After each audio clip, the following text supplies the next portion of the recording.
살아계신 아버지 하나님, 오늘도 우리에게 존귀한 생명을 허락해 주시고 영혼을 사모하는 마음을 허락해 주셔서 오늘도 감사의 문을 통과하여 하나님의 성전에 나왔습니다. 이 시간도 머리 숙여 기도하고 경배하는 영혼들마다 하나님께서 직접 권고하여 주셔서 마음의 참된 평안과 성령의 충만함을 허락하여 주시옵소서.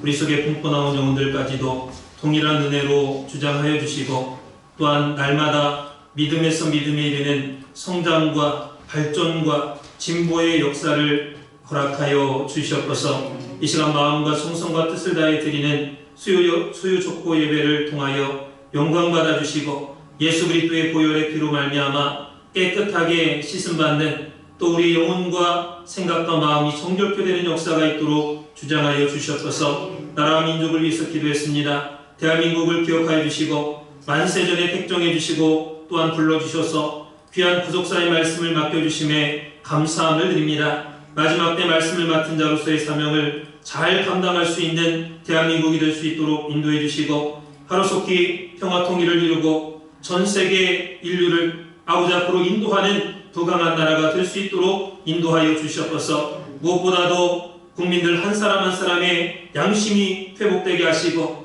구속사의 말씀으로 인침받는 역사가 있게 하여 주시옵소서. 그리함으로 말미암아 그 생각과 사상과 이념이 하나님 중심, 말씀 중심으로 바뀌어질 수 있도록 주장하여 주시옵소서. 하나님의 말씀의 뜻을 이 땅에 펼치는데 앞장서는 제사장 나라가 될 수 있도록 주장하여 주시옵소서. 캐나사에 속히 구속사의 말씀이 꽃피우기 원합니다. 먼저는 구속사의 말씀의 씨앗이 캐나다 구석구석에 뿌려지는 역사가 있게 하시고 속히 구속사 세미나를 통하여 말씀이 크게 전파되고 자리매김하는 놀라운 역사가 있도록 주장하여 주시옵소서. 평강제일교회와 국내의 말씀의 교회들 기억하여 주시고 2019년도에 더욱더 큰 부흥과 발전과 성장을 이루는 역사가 있도록 인도하여 주시옵소서. 먼저는 구속사 말씀의 부흥이 있기를 원합니다. 각 교회들마다 예수결 성전과 같이 생명수의 말씀이 충만하여서 수많은 영혼을 아버지 앞으로 인도하는 사명을 잘 감당할 수 있도록 주장하여 주시옵소서. 교회마다 수많은 어려움을 안고 있습니다.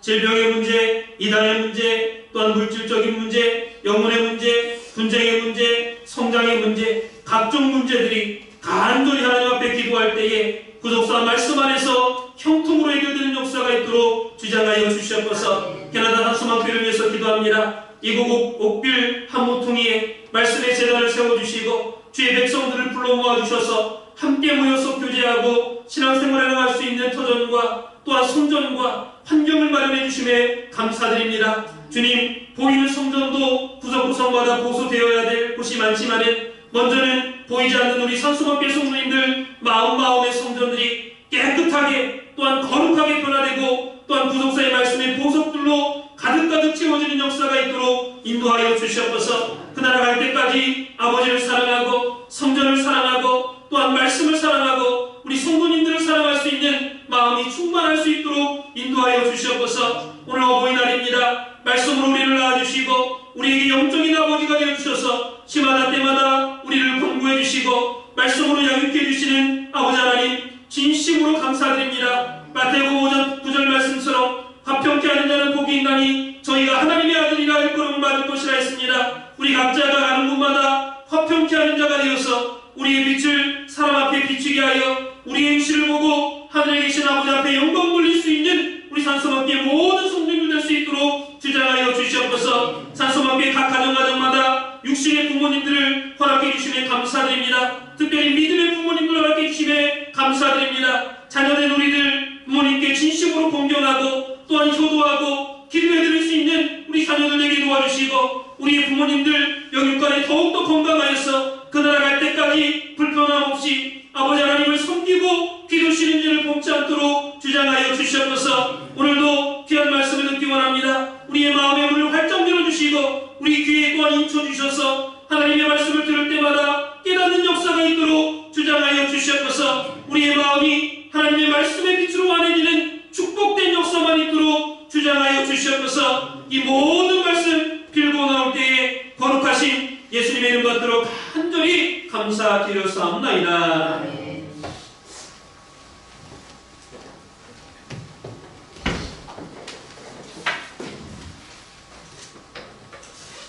함께 은혜 받을 성경 장식은 야고보서 2장 21절에서 23절까지 말씀드리겠습니다. 신약성경 야고보서 2장 21절에서 23절까지 말씀입니다.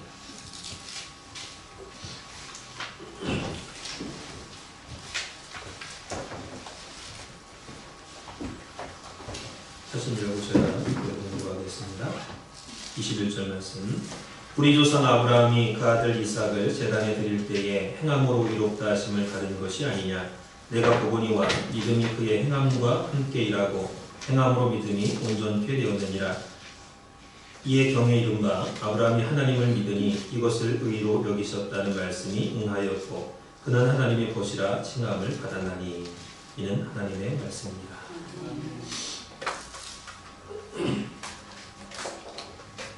오늘 함께 은혜 받을 말씀의 제목은 아브라함의 10대 명령 가운데 10번째 명령, 내 사랑하는 독자 이삭을 번제로 바치라. 두 번째, 지난주에 이어서 말씀을 마무리하도록 하겠습니다. 아브라함의 10대 명령 가운데 10번째 명령, 내 사랑하는 독자 이삭을 번제로 바치라. 두 번째 말씀입니다. 오늘은 2019년도 5월 8일 어버이날입니다. 오늘 특별히 어버이날에 그 부모님에 관한 또 효도에 관한 말씀을 증거할까 하다가 오늘 구속사 말씀을 이어서 증거를 하려고 마음을 먹었는데, 자, 우리가 10대 명령 가운데 특별히 오늘 10번째 명령이죠. 이 믿음의 조상 아브라함은 우리의 믿는 자들의 모든 조상이라 그랬죠. 그래서 이 아브라함의 그 믿음을 이 시간에 살펴볼 때 우리 믿음의 조상일 뿐만 아니라 아브라함이 믿음의 아버지다라고 할 때 하나님을 어떻게 섬겼는가, 또 하나님 앞에 어떻게 그 믿음을 인정받았는가 하는 것을 볼 때 특별히 어버이날에 우리가 자녀로서 또는 부모로서 하나님 앞에 어떻게 행하여야 할 것을 오늘 귀한 말씀을 통해서 다른 말씀보다 더 정확하게 또 자세하게 우리가 은혜 받는 귀한 시간이 될 줄 믿습니다. 그래서 지난 시간에는 10번째 명령의 이해와 또 10번째 명령의 내용에 대해서 함께 살펴봤습니다. 오늘은 10번째 명령의 종말적인 의미에 대해서 살펴보도록 하겠습니다. 이 10번째 명령은 과거 아브라함에게만 하신 명령이 아니라 종말을 살아가는 오늘 우리들에게도 해당이 되는 명령이다라는 것을 먼저는 저와 여러분들이 머릿속에 기억을 해 주시기 바랍니다. 그렇다면 이 명령을 통해서 하나님께서 오늘날 우리에게 원하시는 것이 무엇인가 하는 것을 살펴보면서 함께 은혜를 나누도록 하겠습니다. 크게 네 번째로 10번째 명령의 종말적인 의미입니다. 10번째 명령의 종말적인 의미. 자, 첫 번째는 내 사랑하는 독자 이삭을 번제로 드리라. 이 10번째 명령이 종말적인 어떠한 의미를 갖고 있느냐. 첫 번째, 우리의 믿음이 큰 믿음으로 성장해야 된다라는 것을 가르쳐주고 있죠. 우리의 믿음이 큰 믿음으로 성장해야 된다는 것을 가르쳐준다. 로마서 1장 17절 말씀을 보니까 복음에는 하나님의 의가 나타나서 믿음에서 믿음으로 이르게 하나니 그랬죠.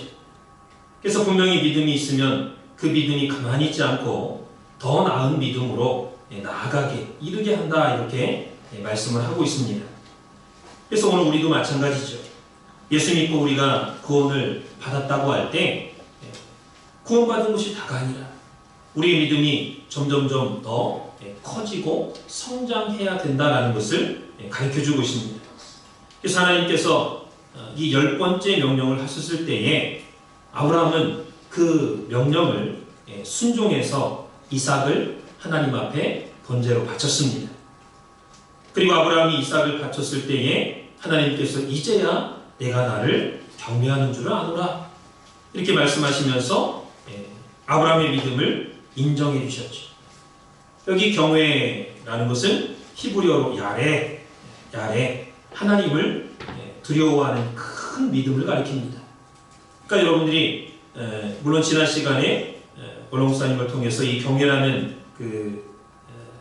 말씀 속에는 세 가지 의미가 있다고 했죠. 큰 믿음, 큰 기쁨, 큰 순종, 이 세 가지인데 이 세 가지를 통틀어서 한 단어로 표현하자면 큰 믿음이에요.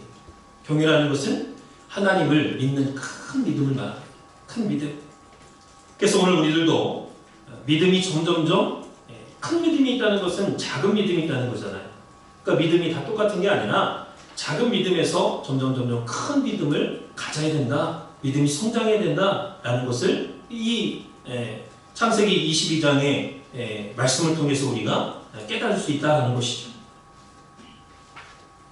그래서 우리 육신적으로 어릴 때는 키가 작다가도 초등학교 때는 작죠.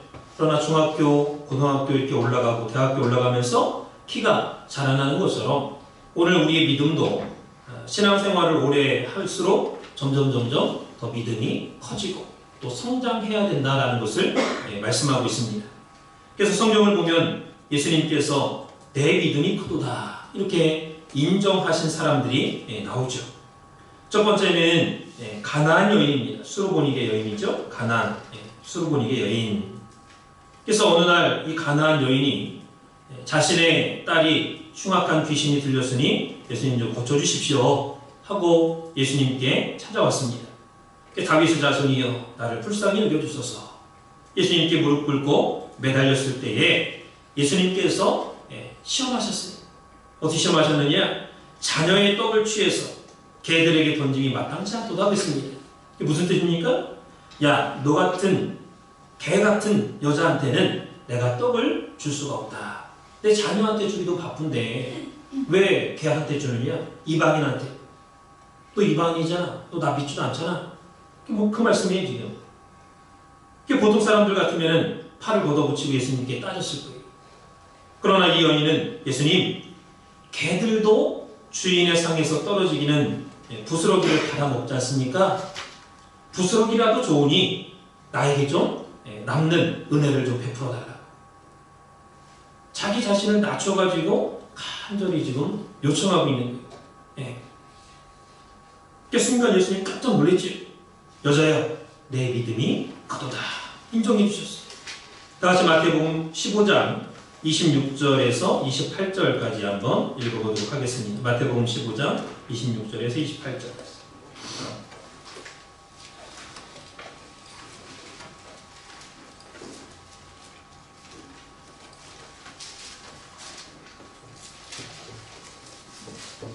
자, 26절 시작. 대답하여 가라사대 자녀의 떡을 취하여 개들에게 던짐이 마땅치 아니하니라. 여자가 가로되 주여 볼소이다마는 개들도 제 주인의 상에서 떨어지는 부스러기를 먹나이다 하니 이에 예수께서 대답하여 가라사대 여자야 내 믿음이 크도다. 내 소원대로 되리라 하시니 그 시로부터 그의 딸이 나으니라. 아멘.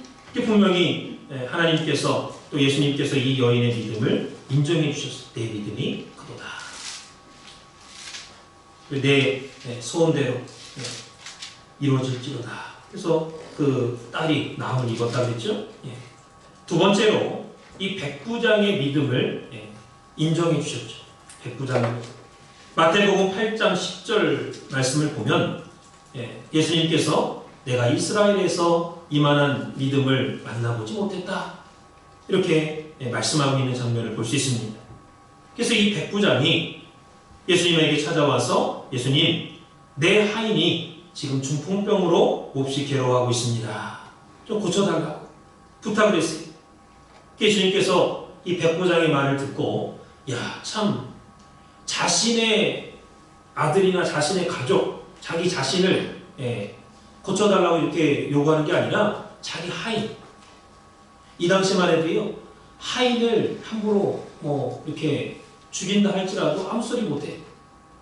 근데 그 하찮은 하인의 질병을 고치기 위해서 예수님 앞에 지금 간곡히 요청하는 거예요. 예수님 그 마음을 보셨어. 그래서 내가 가서 고쳐주겠다. 예수님 뭐 아무한테나 가시는 분입니까? 아니에요. 근데도 예수님이 직접 가서 고쳐주겠다 말씀하셨어요. 그때 백부장이 예수님 나도 100명의 군사를 움직이는 백부장입니다. 내 부하들을 오라고 하면 오고 가라면 갑니다. 그러면서 예수님이 오시면 내가 감당 못합니다. 그러니 말씀만 하여 주시옵소서. 말씀만 하셔도 내 하인이 나을 줄 믿습니다. 이렇게 말했을 때 예수님 깜짝 놀래요. 대단한 믿음이죠. 주님 직접 오시지 않아도 말씀만 보내주시면 나을 줄 믿는다. 얼마나 큰 믿음입니까? 예수님께서 이스라엘에서 이만한 믿음을 내가 만나보지 못했다. 이렇게 말씀하시면서 그 백부장의 믿음을 인정해 주셨죠. 이렇게 우리의 믿음이 점점 큰 믿음으로 바뀌어질 때 거기에 하나님의 기적을 맛볼 수가 있다는 것을 말씀해 주고 있습니다. 그래서 오늘 저와 여러분들도 적은 믿음의 소유자라 할지라도 이제 더 시간이 지날수록 큰 믿음으로 성장하는 그러한 역사가 있기를 주님 이름으로 축원을 드리겠습니다. 그렇다면 어떻게 믿음이 성장하느냐? 로마서 10장 17절에 보니까 믿음은 들음에서 나며 들음은 그리스도의 말씀으로 말미암았다 그랬습니다. 그래서 하나님의 말씀, 그리스도의 말씀을 듣다 보면은 믿음이 생긴다는 거예요. 그러니까 자꾸만 믿음의 말을 듣고 믿음의 소리를 듣고 말씀을 듣다 보면 나도 모르게 내 속에 믿음이 들어오는 거예요. 그러니까 요즘에 가짜 뉴스가 많죠. 가짜 뉴스. 대통령이 이렇게 바뀌고 가짜 뉴스가 많이 생성이 됩니다. 그 왜 가짜 뉴스가 그렇게 판을 치느냐? 비록 가짜라 할지라도 가짜 뉴스라 할지라도 계속해서 백성들한테 이렇게 틀어주면요 진짜인 줄 알아. 백성들이 계속 듣다 보면 저게 진짜구나 진실로 받아들인다 그 말이에요. 그렇다면 이렇게 가짜로 계속해서 들으면 참인 줄 아는데 아니 북한에 다 이제 납땜해가지고 이제 뭐 다른 방송 못 듣게 하고 정부에서 들려주는 공산당이 들려주는 그 방송만 이렇게 계속 듣다 그게 다인 줄 알잖아요. 남쪽에 내려왔어도 처음에는 이게 내가 듣던 거하고 다른데 이렇게 생각할 수밖에 없잖아요. 마찬가지로 이렇게 가짜를 계속해서 들으면 참일 줄 믿어진다고 할 때 그럼 진짜 참된 하나님의 말씀을 계속해서 들으면 우리 속에 믿음이 더 확실하게 생길 수밖에 없다는 것을 믿으시기 바랍니다. 그러므로 저와 여러분이 불신의 말을 듣기보다 믿음의 말, 하나님의 말씀, 이 하나님의 말씀을 많이 들으면요 나도 모르게 믿음이 성장합니다. 그래서 성도님들 사이에서도 믿음의 체험, 믿음의 고백의 말을 이렇게 교제하면서 들어보세요. 그럼 나도 모르게 참 저 사람 신앙이 대단하구나. 나도 저런 신앙을 가져야겠다. 그 마음만 먹어도 그 사람 속에 그 믿음이 흘러 들어오는 거예요. 성령이 살아 역사하는 거죠. 그래서 저와 여러분이 하나님의 말씀을 듣는데 많은 시간을 투자할 때 그 사람의 믿음이 커지고 또 믿음이 커지면 큰 기적을 체험하는 역사가 있다는 것을 믿으시기 바랍니다.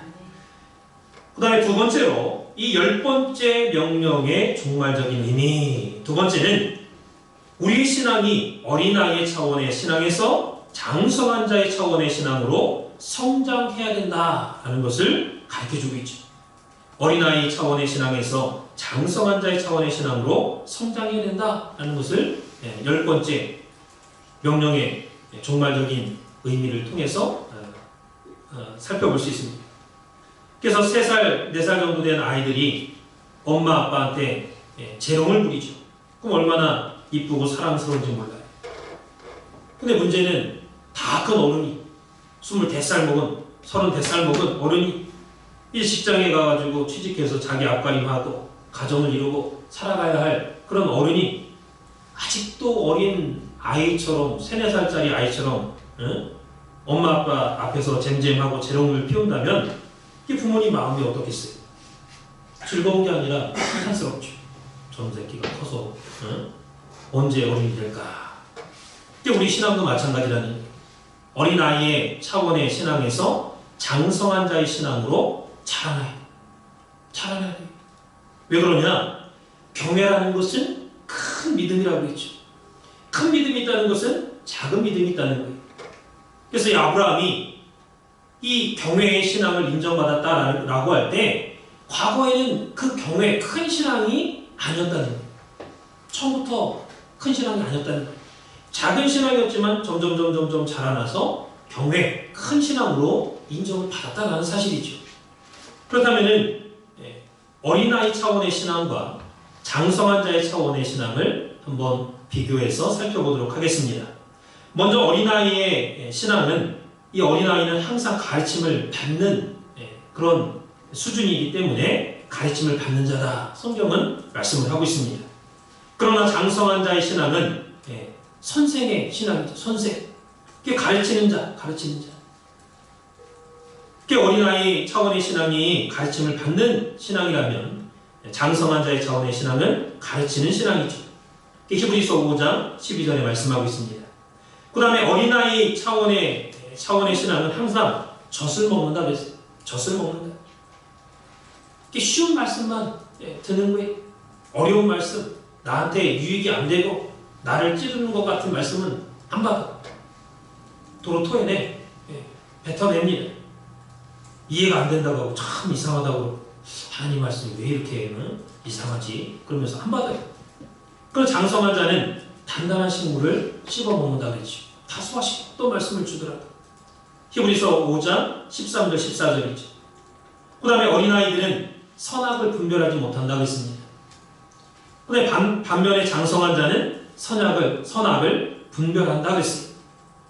창세기 2장 7절 보면 에덴 동산에서 하나님께서 흙으로 사람을 지으시고 그 코에 생기를 불어넣으시니 사람이 생명이 된지라고 했습니다. 이 생명이라는 것은 선악과라는 시험을 통과해야 살려주는 영의 차원으로 성장할 수 있는 걸 말합니다. 그래서 영어 성경을 보면요. 고린도전서 15장 45절에 첫사람 아담은 산영이다 그랬죠. 산영. 영어로는 living spirit. living spirit. 산영. 그러나 예수님은 살려주는 영이다 그랬습니다. 살려주는 영. Alright, giving spirit. 생명을 주는 영이다. 이렇게 첫째 아담과 둘째 아담인 예수님을 비교했습니다. 아담은 산영이고 둘째 아담이신 예수님은 살려주는 영. 생명을 주는 영이다 그 말이에요. 그래서 이 산영은 자기 혼자만 살기 급급해. 자기 혼자. 그러나 살려주는 영은 다른 사람에게 생명을 줄 수 있는 영입니다. 장성한 거죠. 궁극적으로 영원한 생명을 주실 수 있는 분은 예수님뿐이다라는 것을 분명히 말씀하고 있죠. 그러나 우리들도 예수님을 믿고 장성한 자의 차원의 신앙이 되면 예수님의 생명을 다른 사람한테 전해줄 수 있는 장성한 신앙이 된다 그 말이에요. 목사님이 설교를 통해서 성도님들한테 전도하십시오. 전도가 하나님의 소원입니다. 전도해야 내가 삽니다. 전도 하나님 제일 기뻐하십니다. 그럴 때 한 권사님이 목사님 전도하는 말 하지 마십시오. 나는 나 혼자 교회 나오는 것도 기적입니다. 본인이 이제 그 상황이 어렵다라는 것을 말씀하는 거잖아요. 그러나 이렇게 말씀하시는 분들은 산영의 차원이다. 산영. 살려주는 영의 차원이 아니라 산영. 그냥 자기 혼자 교회 나오고 자기 혼자 신앙생활하기 급급한.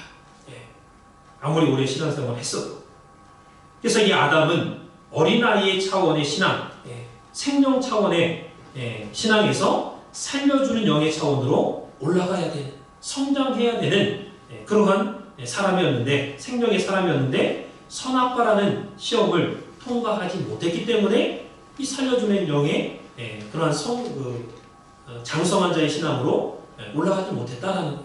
올라가지 못하고 중간에 타락이 떨어지는 거예요. 떨어졌다 그 말이에요. 왜 못 올라갔느냐? 선악을 분별하지 못했어. 선악과를 먹지 말라고 분명히 말씀했음에도 불구하고 분별하지 못하고 먹음직하고 보암직하고 지혜롭게 할 만큼 탐스럽게 보이는 나무처럼 순간 보였기 때문에 하와가 먼저 먹고 하와가 괜찮아 자기도 먹어봐. 먹었어 같이. 분별하지 못했죠. 그럼 왜 선악과라고 부르느냐? 겉으로는 선한 과일로 보이지만 선인 것처럼 보이지만 그 속은 악이 들어있다는 거예요. 그게 선악과라고 부르는 거예요. 선악과. 악과도 아니고 선과도 아니고 선악과. 겉은 선해요. 속은 악해. 그 두 가지 속성이 다 지금 있기 때문에 선악과. 사실 선악과는요 그냥 악과예요. 악과. 왜? 속이 중요하잖아요. 속은 악이야. 악으로 가득 찬 열매입니다. 그러나 그 실체를 모르기 때문에 겉으로 볼 때는 선하게 보이는 거예요. 이거 따먹는 거죠. 이렇게 어린아이 차원에 있으면 선악을 분별하지 못합니다. 그러나 장성한 자가 되면 이것이 악인지 선인지 분별할 수 있어요. 분별할 수 있어요. 회사에서도 높은 자리에 있으면 밑에 사람이나 또는 고객이나 와가지고 와이로 먹일 때 있잖아요. 아, 이거 좀 드시라. 올바른 사람은요, 이게 지금 뇌물인지, 진짜 저 사람이 감사해서 나한테 감사의 선물을 하는 건지 분별할 수 있어요. 장성한 사람. 그 분별 못하면요, 뇌물을 감사의 그 뜻으로 이렇게 자기는 감사라고 받았는데 주는 사람은 뇌물이에요.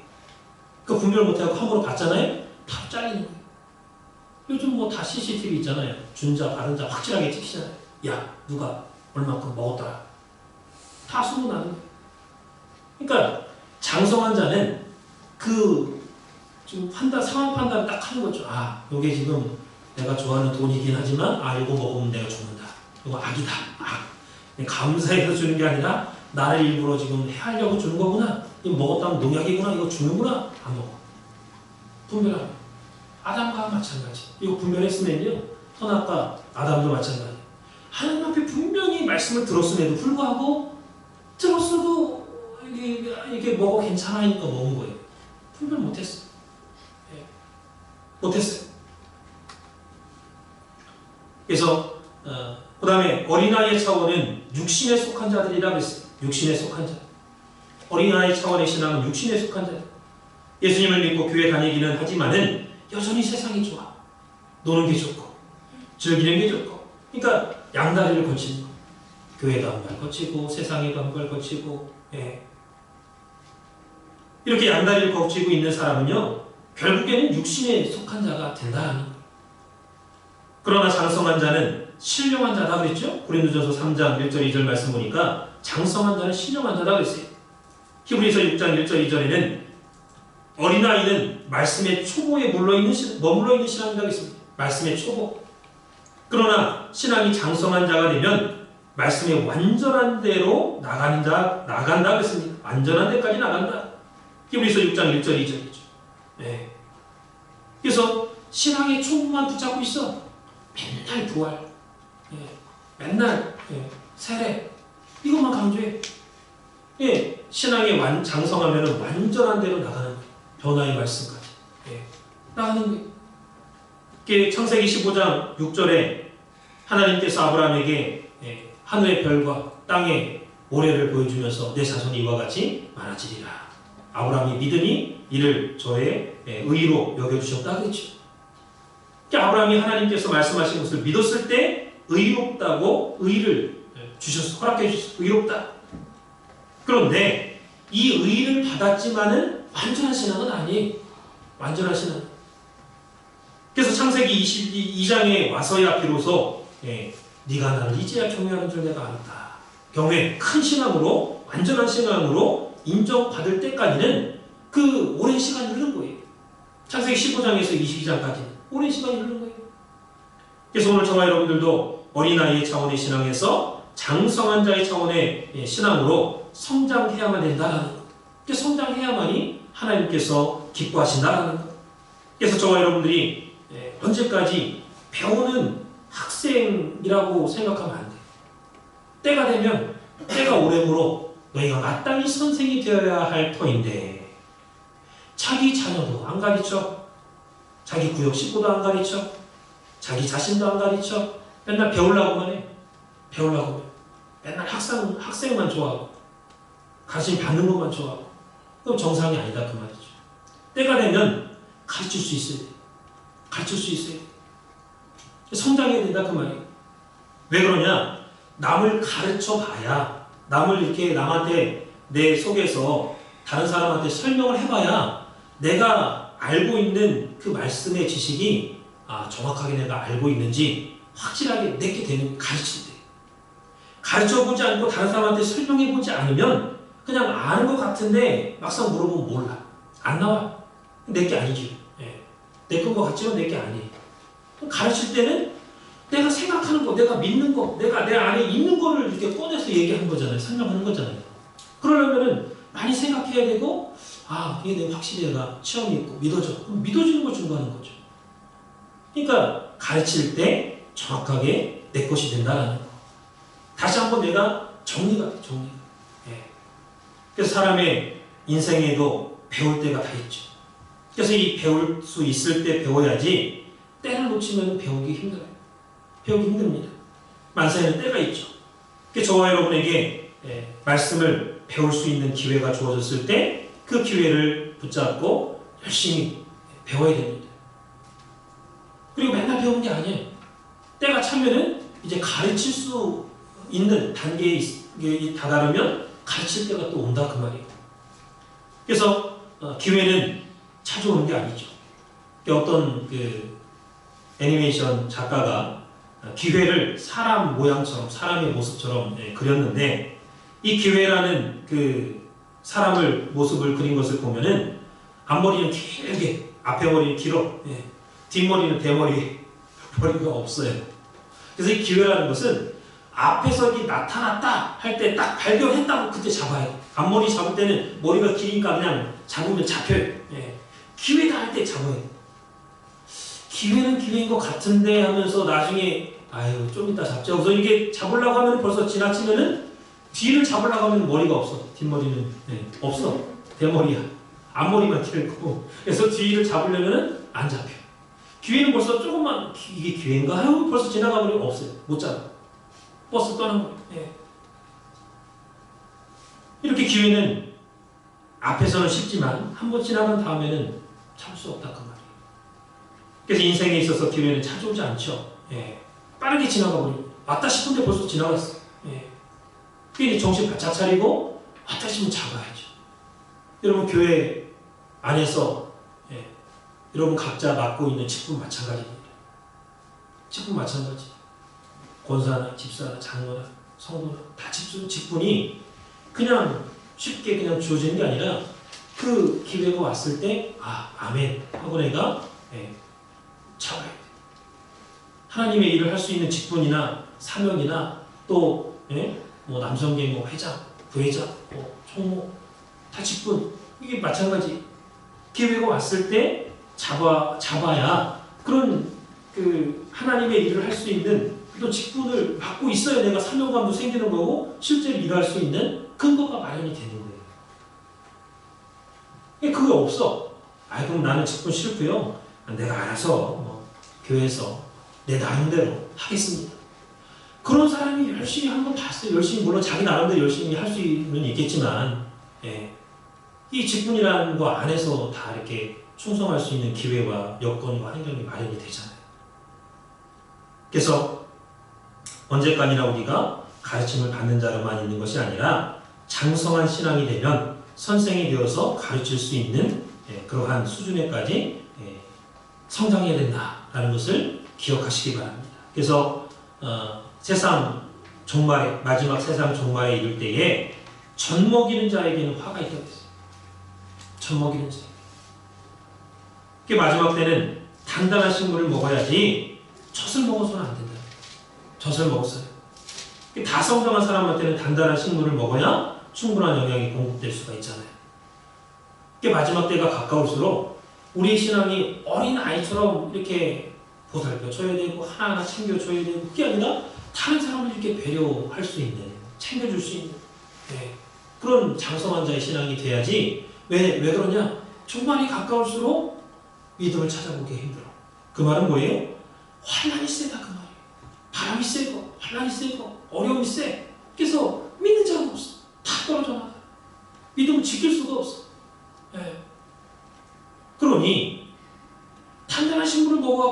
각종 영양소를 공급을 받아서 딱 믿음을 든든하게 갖고 있어야 어떤 환란이 와도 견디죠.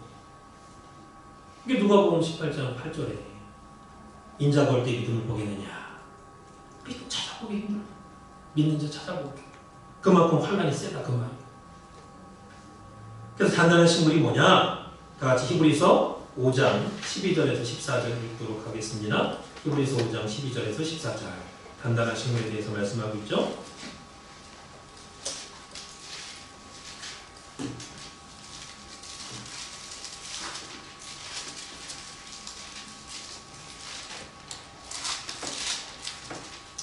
히브리서 5장 12절 말씀 시작. 때가 오므로 너희가 마땅히 선생이 될 터인데 너희가 다시 하나님의 말씀의 초보가 무엇인지 누구에게 가르침을 받아야 할 것이니 젖이나 먹고 단단한 식물을 먹지 못할 자가 되었도다. 대저 젖을 먹는 자마다 어린아이니 의의 말씀을 경험하지 못한 자여 단단한 식물은 장성한 자의 것이니 저희는 시각을 사용함으로 연단을 받아 선악을 분별하는 자들입니다. 이 대저 젖을 먹는 자마다 어린아이다 그랬죠. 어린아이 신앙이 의의 말씀을 경험하지 못했다 그랬습니다. 그 다음에 단단한 식물은 장성한 자의 것이다 그랬어요. 장성한 자가 단단한 식물을 먹는다는 거예요. 이게 어떠한 단단한 식물이라는 것은 어떠한 말씀이 선포된다 할지라도 그 말씀이 단단해.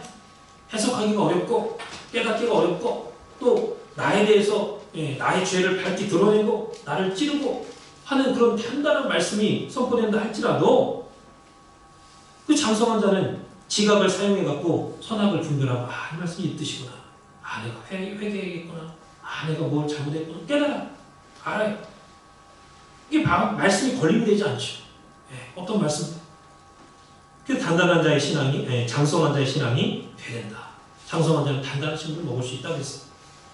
또 히브리서 6장 1절 2절 한번 읽어보겠습니다. 히브리서 6장 1절 2절 시작. 그러므로 우리가 그리스도의 도의 교훈을 버리고 죽은 행실을 회개함과 하나님께 대한 신앙과 세례들과 안수와 죽은 자의 부활과 영원한 심판에 관한 교훈의 터를 다시 갖지 말고 완전한 데 나갈지니라. 그의 그리스도의 도의 초보를 버리라 그랬어요. 도의 초보를, 말씀의 초보를 버리라. 이제 죽으면 심판이 있고 부활이 있다는 것을 아는 그 초보신앙이 죽음, 심판이 있다, 부활이 있다. 그 초보신앙, 초보. 그 초보를 버리고 완전한 세계로 나가야 된다. 나가야 된다 그랬어요. 언제까지 맨날 그냥 기초만 붙잡고 있냐 그 말이에요. 세례도 마찬가지고 안수, 죽은 자의 부활, 또 하나님께 대한 신앙, 믿음이죠. 회개, 영원한 심판. 이거 다시 닦지 말래. 맨날 기초만 다시 닦다가 판다. 기초만. 그러지 말고 완전한 데 나가야 된다. 기초를 버리라는 말이 아니라 기초를 넘어서 완전한 데로 나가야 된다라는 거. 그렇다고 기초를 버리라는 말이 아니. 그래서 이 단단하다라는 말씀은 헬라어 스테레오스, 견고한, 그렇지, 견고한. 그 마지막 때에는 어떠한 환난과 핍박이 온다 할지라도 흔들리지 않는 견고한 신앙이 우리에게 있어야 된다. 그러려면은 말씀도 단단한 말씀, 단단한 말씀을 주신다는 거죠. 안전한 말씀을 주신다는 거예요. 그래서 그 말씀을 우리가 받아 먹으면 어떠한 어려움이 닥친다 할지라도 이겨낼 수 있는 단단한 신앙이 된다는 거예요. 그래서 단단한 식물을 성경에서는 두 가지로 표현하고 있습니다. 첫 번째는 펴놓인 작은 책과 같다 했어요. 펴놓인 작은 책. 이 작은 책이라는 것은 헬라어 원어의 비블라리디온으로 나옵니다. 이 비블은 바이블에서 파생된 단어죠. 그러니까 성경은 성경인데 펴놓인 성경이죠. 펴놓인 작은 책 하면은 펴놓인 작은 책이 비블라리디온 성경을 뜻해요. 성경을. 그게 펴놓은 성경이라는 거예요. 그러니까 성경에 감춰놓은 하나님의 비밀과 구속병륜의 그 비밀이 마지막 때는 펴서 밝히 열릴 때가 있다. 알려주는 그런 말씀의 역사가 있다라는 것을 우리한테 말씀하는 거죠. 그러니까 요한계시록 10장 9절에 보니까 펴놓인 작은 책을 갖다가 먹어버리라 했어요. 사도 요한한테. 야, 펴놓인 작은 책 갖다 먹어버리라. 그게 먹었다 그랬습니다. 사도 요한이 먹었다. 10절에 보니까 입에는 다나 배는 쓰더라 그랬어요. 먹을 때는 너무 좋아. 공부할 때는 너무 좋아. 말씀 받을 때 너무 좋아. 이 말씀이야. 그래, 이 말씀이야. 깨닫고 너무 좋아. 실천하기는 힘들어. 생활 가운데. 그 말씀대로 살라니까 더 힘들어. 말씀 받을 때는 좋은데 이 생활할 때 아닌 것 같기도 하고 이거 실천하려면 내가 희생해야 되고 충성해야 되고 너무 힘들어. 배는 쓰다 그랬어요. 소화시키기가 힘들다 그 말이죠. 그 다음에 11절 요한계시록 10장 11절에 보니까 내가 많은 백성과 나라와 또 방언과 임금에게 다시 예언하여야 하리라 그랬습니다. 그래서 내가 받은 그 말씀을 다시 또 토해내서 예언해야 된다 그랬어요. 예언해야 된다. 그것도 왕들한테, 임금한테, 나라, 방언, 영어 쓰는 나라, 프랑스어 쓰는 나라, 각종 그 방언, 다 각종 나라 사람들한테 가서 대언해야 된다. 다시 예언해야 된다. 외쳐야 된다라는 거예요. 그래서 마지막 때는 편호인 작은 책의 말씀을 먹고 성령이 감추인 하나님의 구속 정리를 우리가 깨닫고 그러고 나서 그거 가만히 있는 게 아니라 그 깨달은 걸 다시 열방에다가 전해야 된다. 각 나라에다가 전파해야 된다. 전해야 된다라는 것을 말씀하고 있는 거죠. 두 번째는 장성한 자가 먹는 단단한 식물을 성경에서 두 번째 뭐라고 하고 있느냐? 영원한 복음이다. 이렇게 말씀하고 있습니다. 영원한 복음. 요한계시록 14장 6절에 보니까 영원한 복음을 말씀하고 있죠. 영원한 복음. 이 영원한 복음도 먹고 나서 많은 나라와 족속과 방언과 백성에게 전하여야 하리라 그랬습니다. 그러니까 요한계시록 10장 10절 11절에서 편호인 작은 채를 먹고 나서 많은 백성과 나라와 방언과 임금에게 전한다. 이렇게 전해야 된다 하신 말씀과 요한계시록 14장 6절에서 영원한 복음을 먹고 나서 많은 나라와 족속과 방언과 백성에게 다시 증거해야 된다. 이렇게 말씀을 하고 있는데 그 내용을 들어가 보면은 다 똑같아 지금. 방언, 나라, 백성, 임금 다 똑같아. 이 말은 뭐냐? 결국 편호인 작은 책이 영원한 복음이다라는 거예요. 표현만 지금 편호인 작은 책이다, 영원한 복음이다 이렇게 표현만 달리 있을 뿐이지 이 두 말씀이 한 말씀을 말하는 거예요. 한 말씀을 달리 표현하는 거죠. 여기서는 요한계시록 10장 10절에서는 편호인 작은 책이다. 또 요한계시록 14장 6절에서는 영원한 복음이다. 이렇게 달리 표현했을 뿐이지 이 하나님의 마지막 그 장성한 자, 단단한 식물 이 말씀을 먹고 나서는 각 나라의 방언이든 임금 앞에서든 각 나라에든 백성이든 여러 가지 말을 쓰는 방언이든 다 그 사람들한테 다 전해야 된다. 다시 내뱉어갖고 증거해야 된다. 이렇게 말씀을 하고 있습니다. 그래서 이러한 영원한 복음을 편호인 작은 책을 하나님의 비밀의 말씀을 우리가 먹었을 때 장성한 자가 될 수 있고 장성한 자가 되면 가르침을 받는 게 아니라 가르쳐야 된다. 다시 예언해서 말씀을 전파해야 된다. 이렇게 성경은 말씀하고 있는 거예요. 이렇게 되기 위해서는 열심히 하나님 말씀을 공부해야죠. 기회가 있을 때마다 들어야 돼요. 듣고 공부해야 됩니다. 세상에서도 자기 분야에 능통하고 눈이 뜨이면 그 사람은 성공하는 거예요. 부동산을 하는 사람이 부동산에 눈을 뜨면요 이상하게 그 사람이 사면은 땅값이 올라. 그 사람이 팔면 땅값이 내려. 주식도 마찬가지죠. 그 사람 사면은 주식이 막 올라. 그 사람이 팔면은 떨어져 주식이. 그런 사람 성공하는 거예요. 이 주식이 다 보여. 어떻게 될지. 부동산이 시세가 어떻게 될지 앞으로 어떻게 흘러갈지 보여. 마찬가지로 오늘 우리도 하나님의 말씀에 능통해야 됩니다. 하나님의 말씀에 눈이 열려야 돼요. 하나님께서 말씀으로 우주 만물을 창조하셨다고 할 때 이 말씀에 능통하고 말씀에 눈이 열리면 이 세상의 물질의 세계도 다 보이는 거예요. 왜 말씀으로 창조했거든. 말씀의 원리가 다 적용이 돼. 이렇게 말씀에 능통하면 보인다 그 말이에요. 이게 무엇보다도 믿음의 성도는 말씀에 능통한 사람이에요. 그럴 때 하나님께서 그러한 사람을 통해서 하나님의 일을 하시고 또 하나님의 복을 많이 내려주신다는 것입니다. 그래서 이 젖먹는 차원의 말씀만을 우리가 알고 믿으면 능통한 사람이 될 수 없어요. 세상에 많은 교회들이 예수 믿고 천당이다. 신앙의 기초, 초보만 계속 설교해. 초보만 가지고. 종말에 대해서, 환란에 대해서, 앞으로 당할 그 변화의 세계에 대해서 다 좀 세계적으로 이렇게 알려줘야 되는데 한 가지 기초 주제만 가지고 계속 예수님 울고먹고 부활 울고먹고 그런 교회들이 많죠. 그래서 오늘 우리 각자가 말씀에 능통한 사람이 되려면 이 젖먹는 차원의 기초적인 말씀만을 계속해서 반복하고 계속해서 거기에 머물러 있으면 안 된다라는 거예요. 그래서 고차원적이고 견고하게 감추인 그러한 하나님의 비밀도 알아야 돼요. 그 말씀을 깨닫고 무장해야 됩니다. 그럴 때 말씀의 달인이 되는 거고 말씀의 눈이 열리는 거예요. 그래서 말씀만을 붙잡는 인생은 반드시 세상에서도 성공할 수 있다.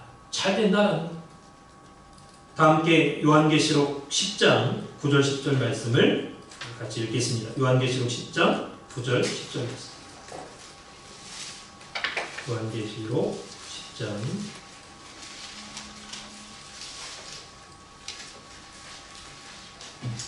9절 10절 9절 말씀 시작. 내가 천사에게 나아가 작은 책을 달라 앉아 천사가 가되 갖다 먹어버리라. 내 배에는 쓰나 내 입에는 꿀같이 가리라거늘 내가 천사의 손에서 작은 책을 갖다 먹어버리니 내 입에는 꿀같이 달아 먹은 후에 내 배에서는 쓰게 되더라. 저가 내게 말하기를 내가 많은 백성과 나라와 강원과 임금에게 다시 예언하여야 하리라 하더라. 그 임금이라는 것은 그 나라의 최고의 통치권자잖아요. 그렇게 높은 사람한테도 당당하게 가서 말씀을 증거해야 된다는 거예요. 그럴 수 있는 실력과 그럴 수 있는 장성한 신앙이 된다는 거죠. 그래서 이제는 어린아이의 신앙에서 장성한 자의 신앙으로 성장해야 된다는 것을 여러분들이 기억하시기 바랍니다. 그래서 10번째 명령의 종말적인 의미, 세 번째 이삭을 바치는 사람이 되어야 된다라는 것을 우리에게 교훈해 주고 있습니다. 이 10번째 명령, 종말적으로 이삭을 바치는 사람이 되어야 된다. 이 10번째 명령이 내 독자, 사랑하는 이삭을, 내 독자를 번제로 바쳐라. 이 10번째 명령이잖아요. 그래서 이삭은 나의 사랑하는 마지막 애착의 대상이죠. 애착이라는 것은 내가 붙들고 있는 가장 사랑하는 것을 의미합니다. 그때 아브라함은 이삭을 붙들고 있었죠. 창세기 22장 2절에 보니까 내가 사랑하는 이삭을 바치라 하셨을 때 여기 사랑하는 이란 단어를 히브리어로 보면 아하브입니다. 아하브. 연인 사이에 연인처럼 사랑하는 친구를 말하죠. 그래서 아브라함은 이삭을 자신의 연인처럼 뜨겁게 사랑했다. 자기 여자친구처럼. 그 100살에 얻은 만득자. 그 아이가 얼마나 사랑을 줬으면 자기 여자, 사랑하는 여인 만나는 것처럼 그 아들을 사랑했다는 뜨겁게. 그렇다면 오늘 우리들도 각자 나의 이삭이 있죠. 나의 마지막 애착이 있습니다.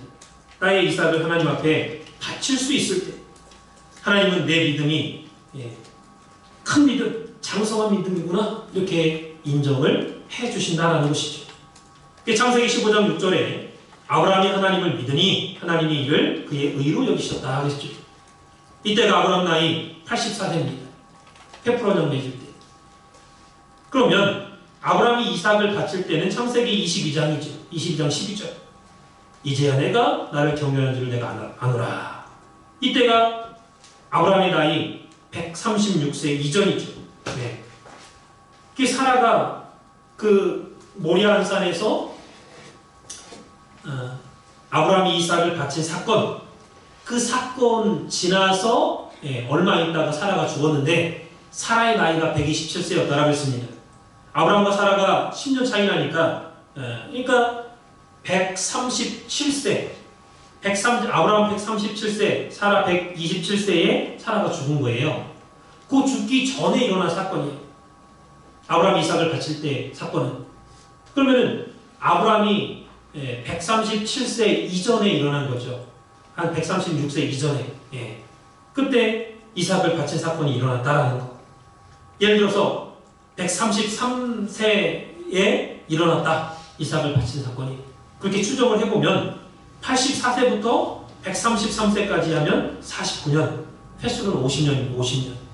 50년 지나서 비로소 장성한 자의 신앙을 인정받은 거예요. 이렇게 50년이 지난 후에 비로소 하나님 앞에서 믿음을 인정받았다는 것. 이 야고보서에서는 아브라함이 하나님을 믿는 믿음이 이삭을 바침으로 말미암아 완성이 되었다, 이렇게 말씀을 하고 있습니다.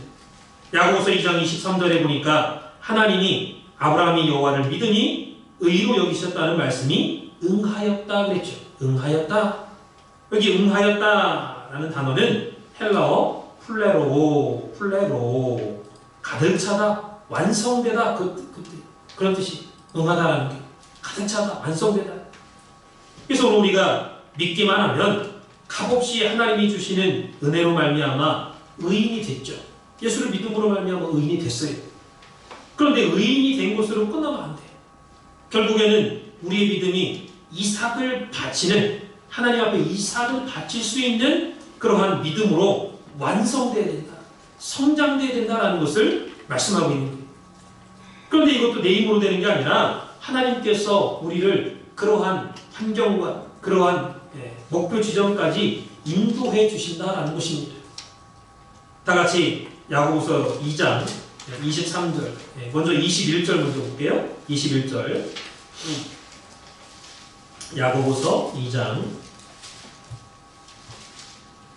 베드로전서 전이죠. 야고보서 2장 21절 말씀.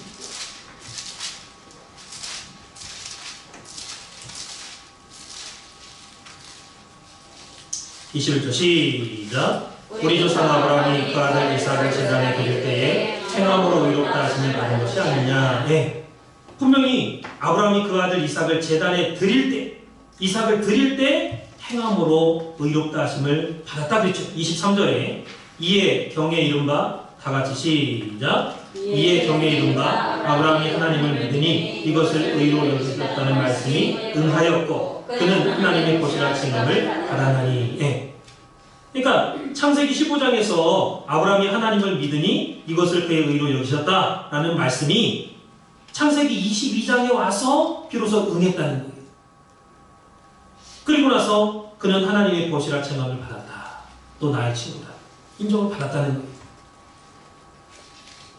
그래서 이 84세 때 하셨던 그 의, 하나님의 의, 너 의인이다, 의롭다, 이렇게 말씀하신 그 말씀이 응했다라는 거예요. 언제? 예를 들어서 136세 때 이삭을 바쳤다라고 생각하면 53년 만에.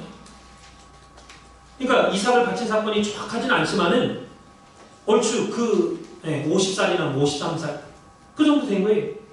이렇게 오랜 시간에 걸려서 믿음이 완성되었다는 아브라함도 이때 비로소 하나님의 벗이라 칭함을 받았다는 것이죠. 그래서 똑같이 우리가 예수님을 믿고 의인이 되었다 할지라도 하나님의 벗이 되는 사람이 있고 하나님의 벗이 되지 않는 사람도 있죠. 예수님께서 너희가 내 친구다, 네가 내 안에 있으면 내가 네 안에 있으면 우리 하나가 된다. 그 분명히 말씀해 주셨지만은 실제로 예수 믿고 의인이 됐어도 예수님의 벗이 되는 사람이 있는가 하면 예수님의 벗이 되지 않는 사람이 있다 그러면. 그래서 이삭을 바침으로, 아브라함도 이삭을 바침으로 말미암아 하나님의 친구로 인정을 받았다라고 할 때 이 벗이라는 단어가 히브리어로 아하브.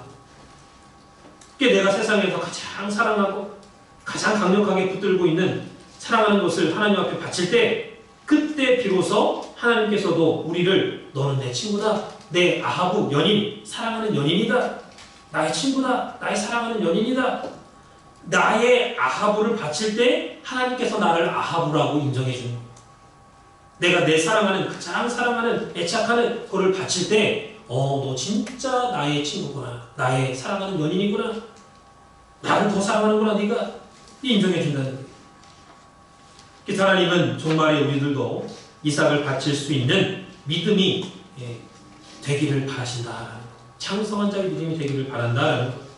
그러므로 여러분이 가장 사랑하고 강력하게 붙들고 있는 그 여러분 각자의 이삭까지도 하나님 앞에 바침으로 말미암아 너는 나의 아하부다. 이렇게 인정해 주시는 그러한 역사가 있기를 주님의 이름으로 축원을 드리겠습니다.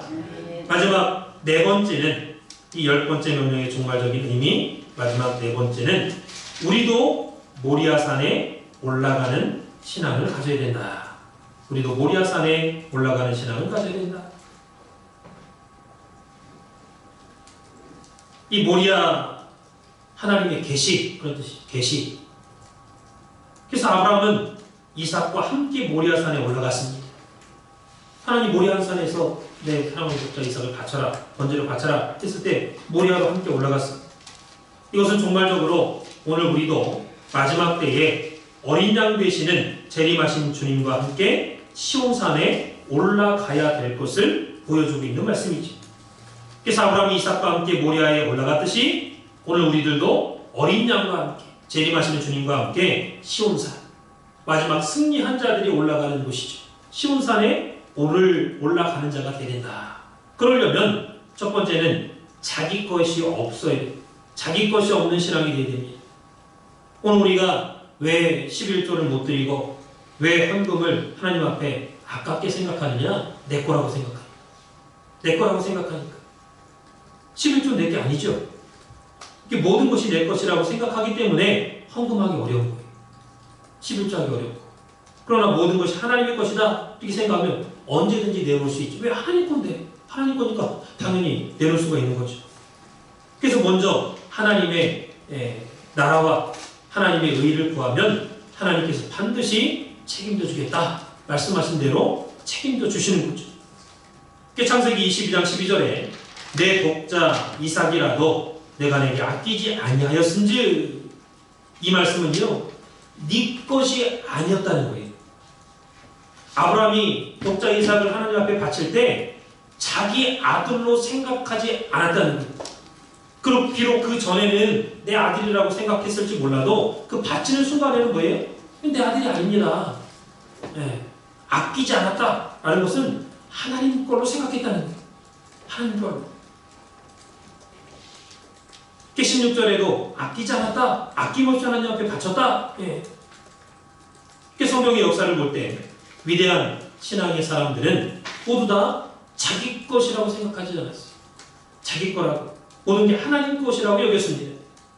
자, 예를 들면 욥기서 1장 21절에 욥이 고백한 거죠. 주신 자도 여호와시요 취하신 자도 여호와시니라. 열나무에 다 잃어버렸어요.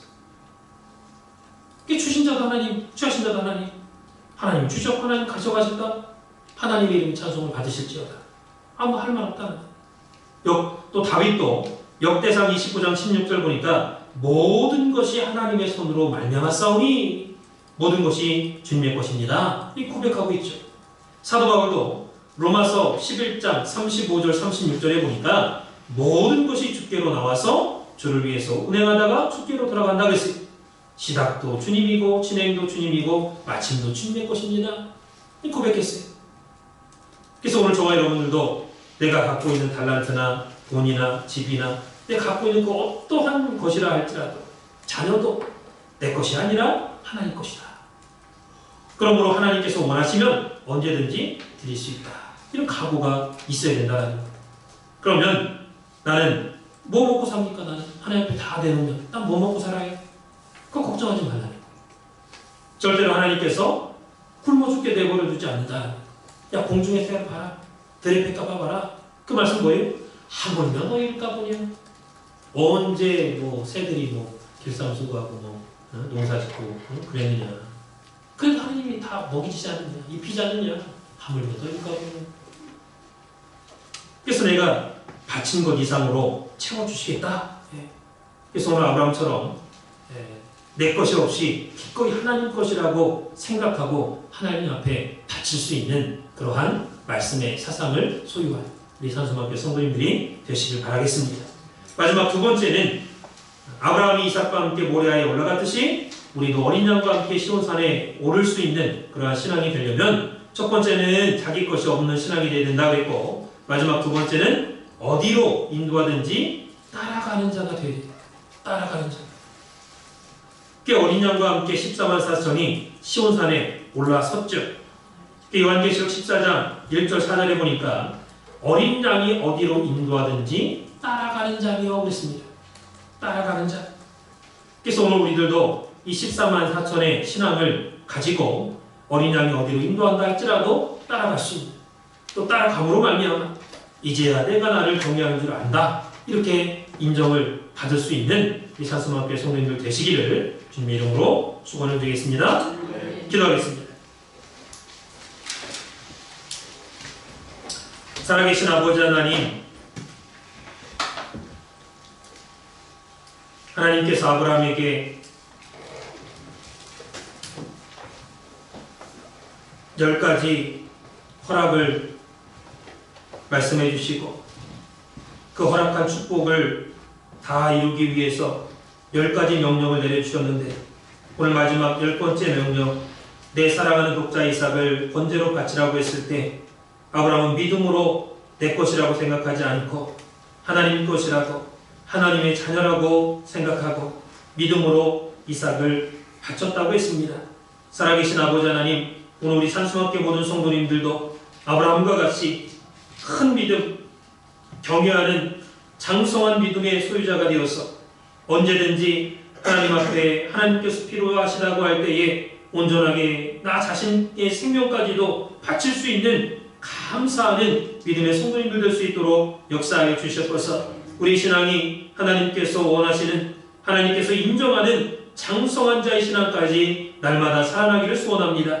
믿음의 세계는 오직 전진밖에 없다고 했사오니 우리의 모든 삶을 주관해 주셔서 날마다 전진하며 하나님 앞에 가까이 나가고 하나님 인정하시는 장성한 자의 신앙이 될 수 있도록 주장하여 주셨소서. 기도한 대로 이루어 주실 것을 믿고 감사드리며 사랑 많으신 주님 받도록 간절히 감사드렸사옵나이다. 아멘.